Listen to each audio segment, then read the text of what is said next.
All right, sweet. Is it going? Going. All right, awesome. All right. So I guess we're going to do a short, brief introduction. Maybe, I guess, I don't know if this is considered a podcast or not, but I know this right here is Zeth, and he is taking over our Bound Endurance program. We've been doing it in class for a few weeks now, at least one of his progressions. And so I know in the original Bound Endurance, it's written as a Echo Bike, assault bike workout, but we've been using it just for anything and everything for everybody in class. And so I was just going to let Zeth introduce himself, what he does now, what his ultimate goals are in the future.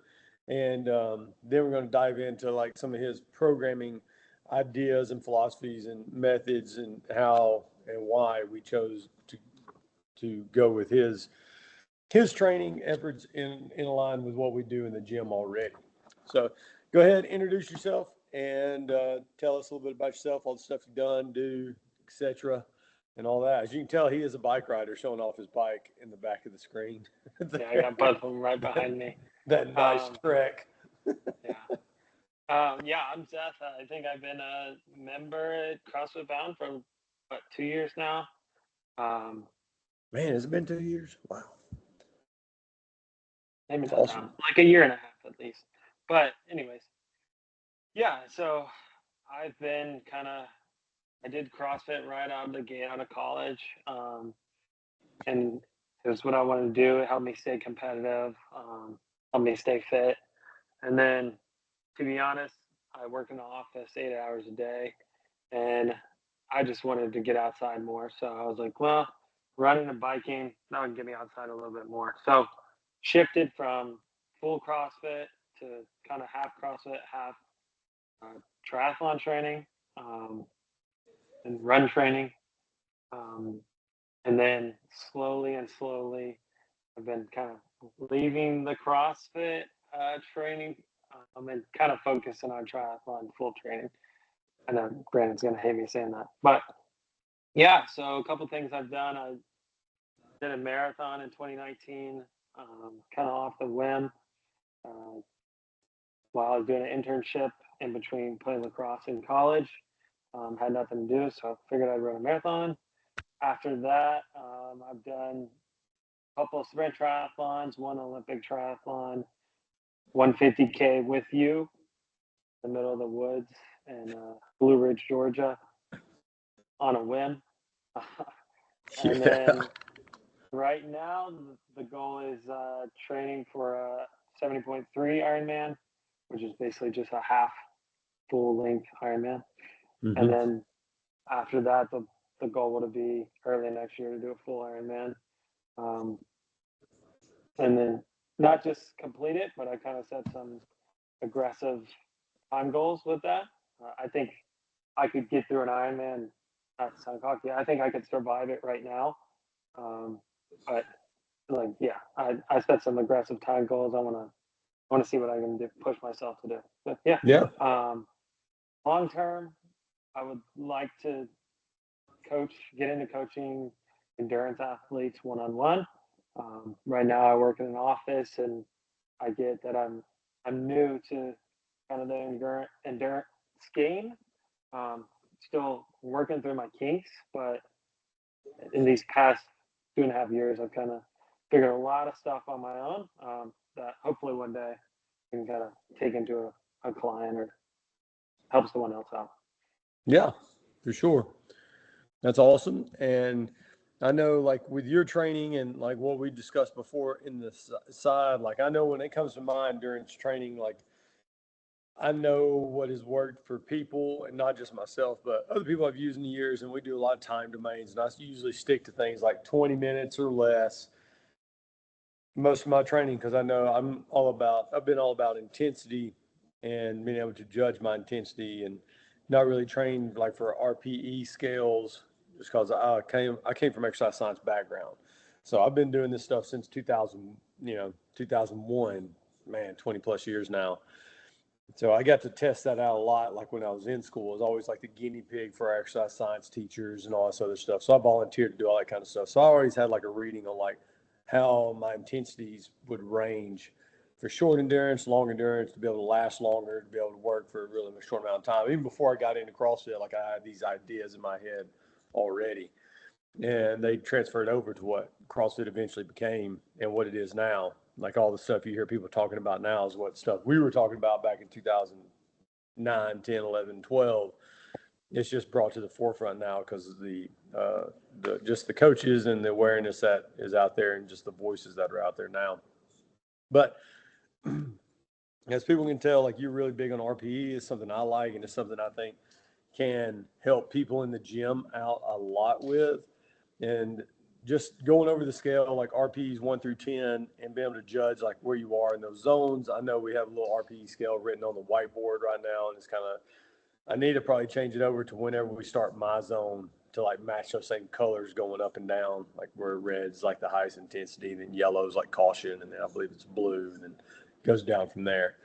But just discuss like how you train, what your philosophy is behind the training, the RPE scales, and what that means like whenever you write like certain programs out. Yeah, so I think the biggest thing, especially with endurance, is you have to have a way to gauge your workouts. And one thing I found in endurance training is you cannot go intensity, intensity, intensity, intensity. You're just going to burn yourself out. So, kind of what I do is I do 1 day intensity, maybe 1 day easy, 1 day moderate, repeat that cycle, or 1 day really hard, 1 day easy, 1 day easy. So, with that said, I have a GPS to track myself. I have a heart rate monitor, and I have RP. And so with that, I can kind of have a three-way touch point after I do a workout to kind of see if I did the workout accurate, right? If I hit the right amount of intensity, or if I took it easy enough. With that said, at the class or CrossFit Bound, not everybody's going to have a heart rate monitor. Not everybody's going to have a GPS Garmin watch. So the best thing to use in that case is going to be ERPE. And I think a lot of people in CrossFit, and I'm not hating on CrossFit at all, I did it myself, is you go all gas, no brakes every day. I mean, you're in a class, especially guy to guy. Yeah, I see another guy, I want to beat him in the workout, right? And females are just as rough on each other. Oh yeah, I can speak for Sydney. She's just as bad. But so I think one thing I wanted to get away from is to add in those easy days, right? We're gonna have a hard, a moderate, and easy workout throughout the week, and kind of the best way, or the best way for the masses right now that we can use to gauge those are those RPEs. And you have them run on your board. I went through a video. I kind of forget what numbers I use specifically, but it's going to be around 1 to 3 or 1 to 4 is going to be your super easy. And then 4 to 7 is your moderate. 7 to 8 is kind of your hard. And then 9 and 10 are starting to get to your really hard zones. So just using those and kind of listening to your body, I think is going to be the easiest way to kind of gauge. And one thing I haven't talked about is just with endurance, you can have 1 day where it calls for a hard workout and your RP of 7 is feeling great. You feel like you could push it even more. And then the next week you could do the same workout, the RP of 7, and the paces that you were holding last week feel like crap. So it's really just getting kind of back in tune with your body, with the mental side of it, and just kind of going off what feels right for the day. And then kind of, if it is a hard workout, unleashing that governor, and kind of letting it loose and attacking it, and then taking the easy days easy. So, yeah. Yeah. No, I've always been a big believer in that. I just internally have like that governor in there. Like if I see something, like if I wrote for me personally, if I wrote a workout up and it was like 5 rounds, 500-meter row, 400-meter run, I immediately know in my mind, like as soon as I saw that, it's 5 rounds of each one of those. It's going to take me a while. If I'm looking 4 minutes at each one, looking at 20 minutes. Now I'm breaking it down like into my row efforts. If I can keep a 145 effort on my rows, that's going to allow me to run like a 135 to 145, 400 meter for the rest of the time. Like I immediately have those numbers in my head, but I know like for beginners or like you said, most CrossFitters, as soon as they see that workout, they're like, okay, how long can I hang on? Right, right. And there's no planning going on. And that's one thing I really like about that. I don't know. I've always been a promoter of that, like in the CrossFit space, especially like when I'm coaching athletes, is like telling them you don't have to go balls to the wall right off the bat because you can't do that for long term. Right. And I think endurance athletes get that, and more CrossFitters are getting that. And I think the older we get, or the longer we've been doing, because I don't know how you feel about training age, but when it comes for like training ages, like my training age is really advanced. Like I'm an old guy when it comes to training compared to somebody that's 40 years old that hasn't exercised since they're in high school coming in. Now they're totally different. So like our RPE scales are going to be way different in our minds because most of our limiters are in our minds anyways. But that's another one. That's another thing altogether. But being able to relate to somebody and be like, all right, if you just walk these 200 meter efforts, your heart rate's going to get up to about 150 probably for coming off the couch and not just me having to run. So don't look at me for pacing. Don't look at some of the other athletes pacing. It's like focus on yourself.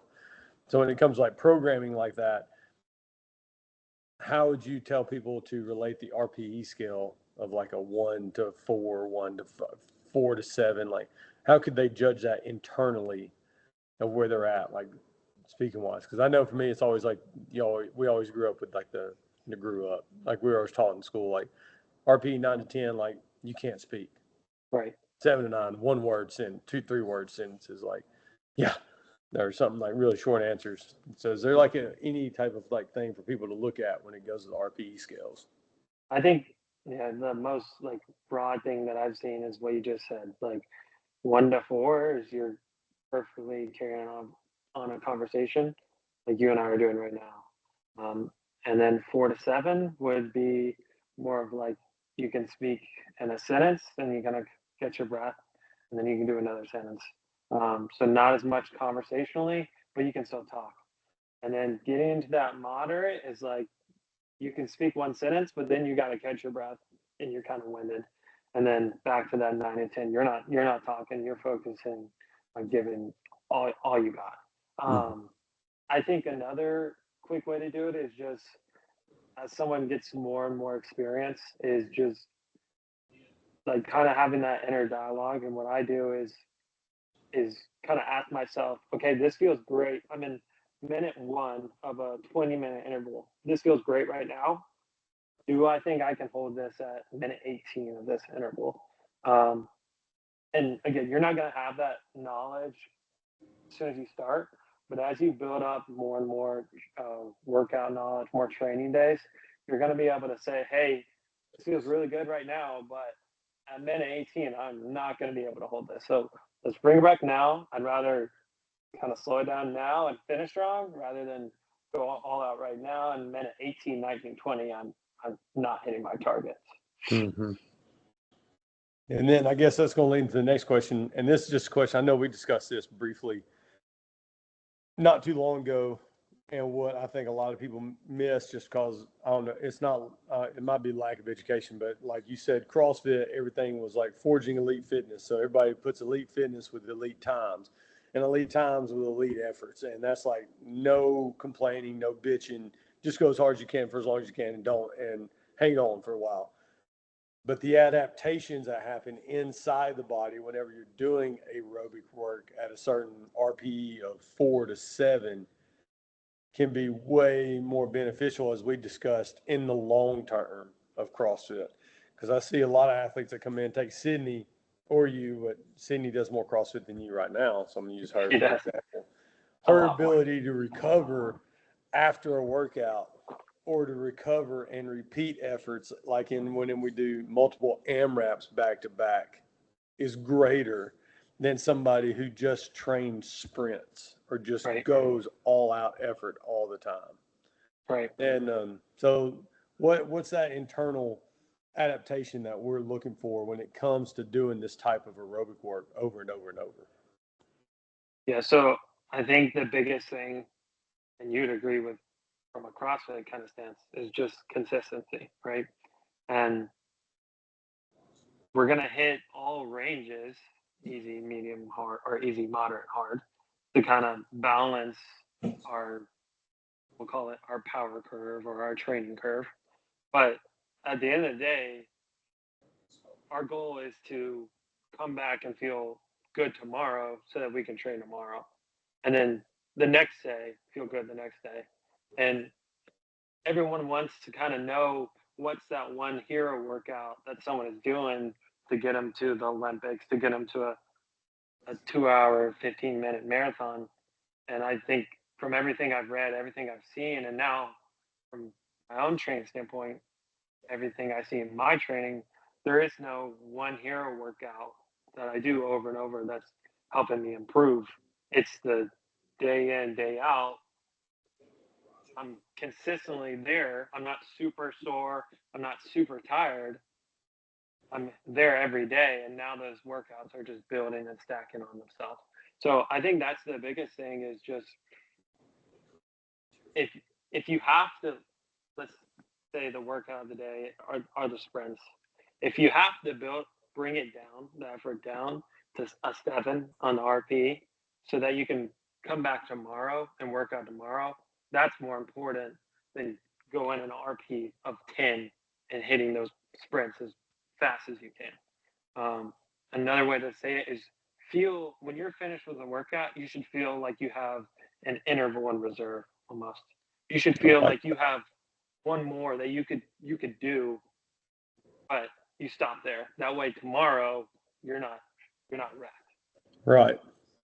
No, I 100% agree. Like that's one thing I found like in the CrossFit space, and that's with general population. That's just people coming in doing CrossFit. They assume that every workout should be done so hard that they leave everything out there, but then they're wrecked for like the next 2 or 3 days.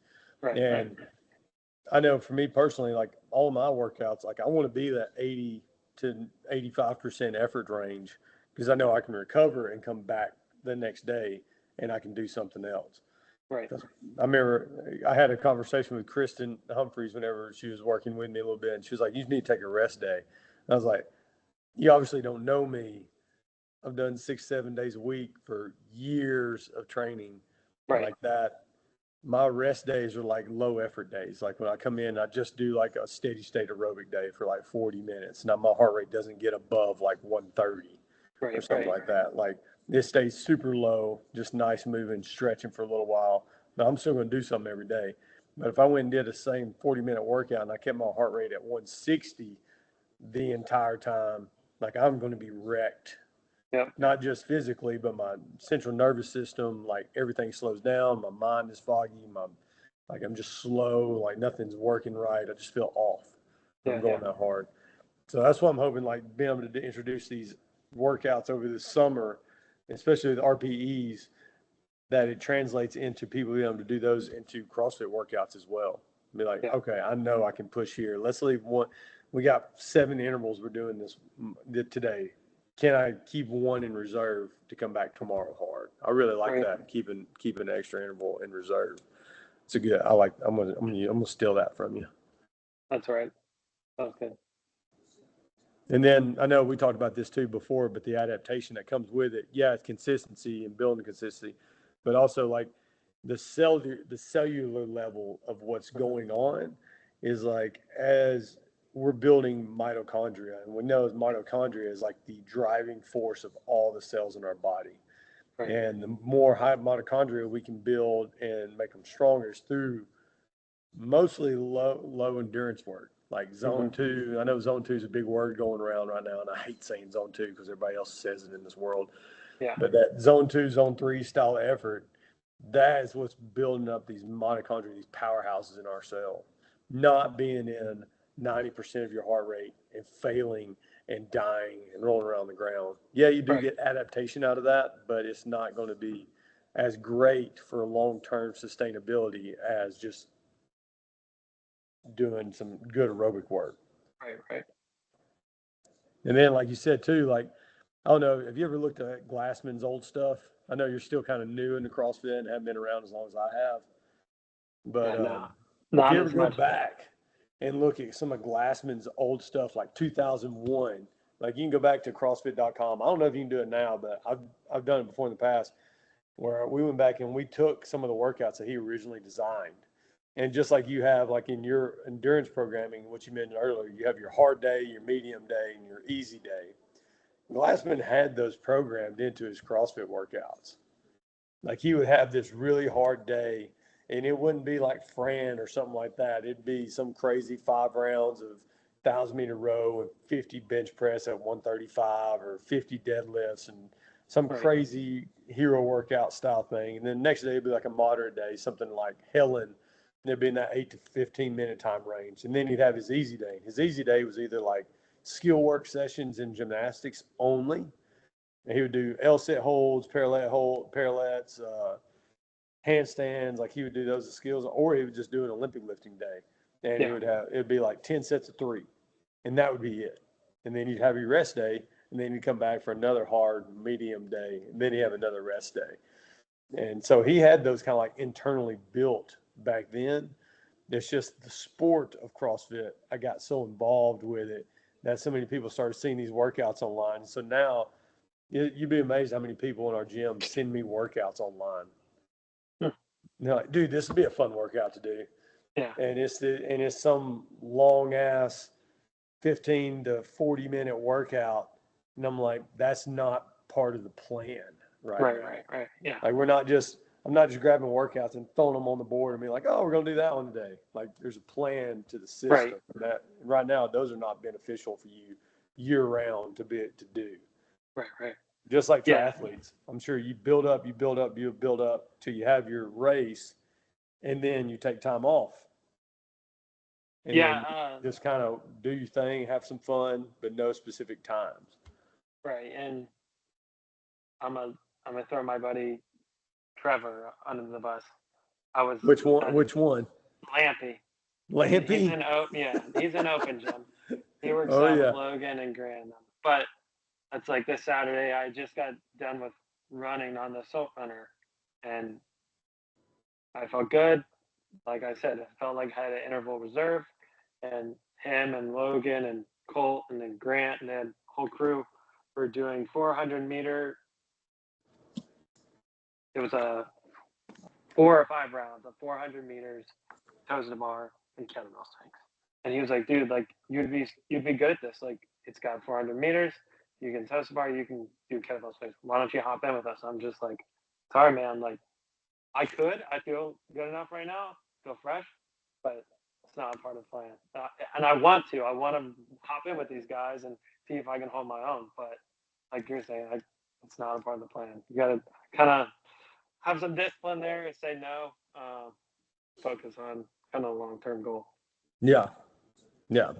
I know, like for our long-term goals in the gym, like this is the time of year where we're just focusing on like mainly strength training and skill work. We still keep like those 1 or 2 days of high intensity work in, like CrossFit workouts. But other than that, though, it's mainly just let's just get strong. Let's build a wide base right now, because the larger your foundation is, the more the tip that you can grow up. Right. So a lot of people don't realize like the endurance work we're putting in right now, the strength work we're putting in right now, the skill development sessions you're putting in right now in CrossFit classes. When it gets like for us, November, December, January, we're starting to build up to the peak of the open, quarterfinals, semifinals, and then hero months, kind of like the end of our little session or year. But I know like this endurance training, like I'm really enjoying it, hitting it up, because I've been trying to do on my pieces personally on the assault runner. And just because I want to get better at running, because next year I got a big goal next year. I want to hit that 50-mile race next year, whether it's on the last minute standing or just sign up and do one. But last year I did like hardly any running to train for these things. But I know it's always like that 32 to like when I hit 35 miles this year, like I died. Like but I know if I want to get those extra 15 miles in, I gotta run. Right. I gotta put time on my feet. Yeah, yeah. And so I'm gonna have to add in those 1 or 2 sessions a week of consistency to run to build up to that one point that comes to next year when those races hit.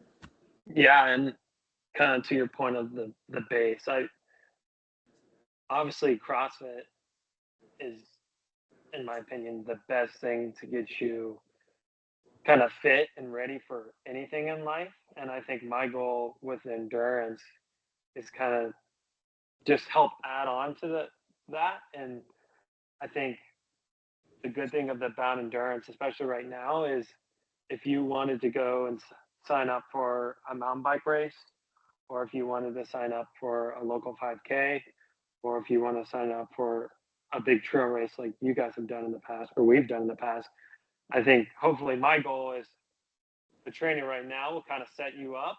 Um, and then if you wanted to get more specific and kind of dial into that race specific training plan, you could do that. And the bound endurance right now is the perfect base to kind of set you up for that race specific training. Yeah, no, yeah, that's one. Lift heavy, breathe heavy, develop skills, be ready to go out and accomplish anything. That's always kind of like our ultimate goal, anyways, in the gym is like just create really fit people. We're Right. not going to be the strongest, not going to be the fastest, because, and this might be a rabbit hole, probably shouldn't bring up to go down. But it's always, I see people like, I just want to get stronger. I'm like, well, you need to stop doing Metcons. Stop doing so much aerobic work. Well, I want to get faster. Well, you might want to start not lifting so much weight and focusing on speed, training, Right. doing other stuff. Like there's always give and take. Yeah. And if you follow like our class programming, you're just right down the line. You're not getting too much strength. You're not getting too much work. Like you're going to be right down the middle on the things. You're going to get a little bit stronger and you're going to get a little bit better endurance wise. Now, could you get a greater strength level increase at one point? Yes, you could just follow bound build. Could you get a greater endurance? Yes, you could just follow bound endurance. But whenever you want to combine all of it together and just go right down the middle and get benefits on both sides of it, then it'd be good to follow either one of those. Right. And like I tell people all the time that if they might have some type of shoulder injury or some kind of nagging pain, follow our bound endurance thing. Yeah. Because Yeah. any of those workouts can benefit somebody at some point in their training process.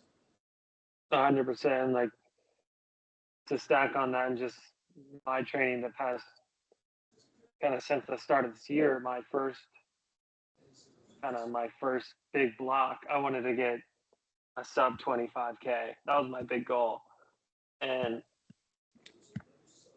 for my spring triathlon that I was getting ready for. And then now I'm like, well, kind of need to focus on swimming and bring up swimming.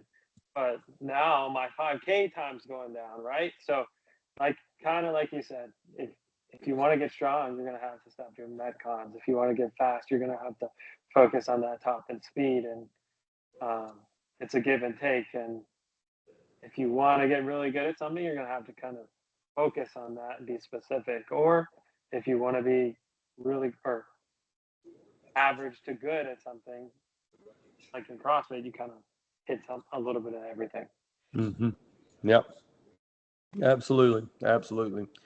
Well, cool, man. I think we've hit everything we got. So I know we still got, what are we, week 4 right now on our bound endurance in this block. And I think you created what, a 12-week? Well, we're on a 6-week cycle right now. We're going to start back over. Yeah, it's gonna. So this is the first 6-week block, and then of a 12-week base. So you've kind of seen the first 6 weeks. I'm working on the second 6 weeks and then after the 12-week base, I think you and I talked about doing some kind of race specific stuff or some. Oh yeah, because I know we got some. I know we got the Blue Ridge races in October. Yep. So after that 12-week base. So everybody get ready to sign up for that, for those people that want to do it. And the Blue Ridge race, I think, it's a 25, it's a 10, a 25, and a 50. Well, they might have a 50 there. Yeah, they got the 10, 25, and 50K that you can sign up for. Is that you said the Blue Ridge? I think it's a Blue Ridge race. Or is it just 25 and 50? It was. I'm pretty sure they had the 18 miles and the 31 miles, and then I think they had like a 10 mile, I want to say, last year at least. Yeah, yeah. I'm pretty Yeah. sure, but we'll put up some. Jessica will put up details because I know she's running it with some other folks in the gym coming up. October 7th. It's a 15:30 and 15:30 and 50K. It was 15. Sorry. So 9 or 10 miles, and then the other 30K, and then the big one. Okay. No, thank you. Not again. It wasn't that bad. It would have been a lot longer if you wouldn't have been ran with me. Christian left us. Yeah, he did. Yeah, he did. What an animal. Oh. All right. Well, I appreciate your time, Zeth. Now, if somebody's got any questions for you, what's the best route for them to contact you? Honestly, it's just gonna be right now. It's just to text me, and I think maybe we'll attach maybe my phone number to Yeah. this when you put it up. But honestly, right now that's the best. I don't have a website or a email set up. Yeah, Again, that's cool. I think I'm That's trying cool. to build slowly into this thing and work out. Actually, the they kinks can reach before you through the Wi-Fi app. They can look up There your you go. name and send you a personal message through that. Perfect. Do That works. everything through that app. Exactly. Sweet. All right. Anything else? No, man, that's it. I appreciate your time. Thank you for everything you've done. And yeah, man, I'll see you at the gym, dude. Good deal. Thanks, Brandon. See you, buddy.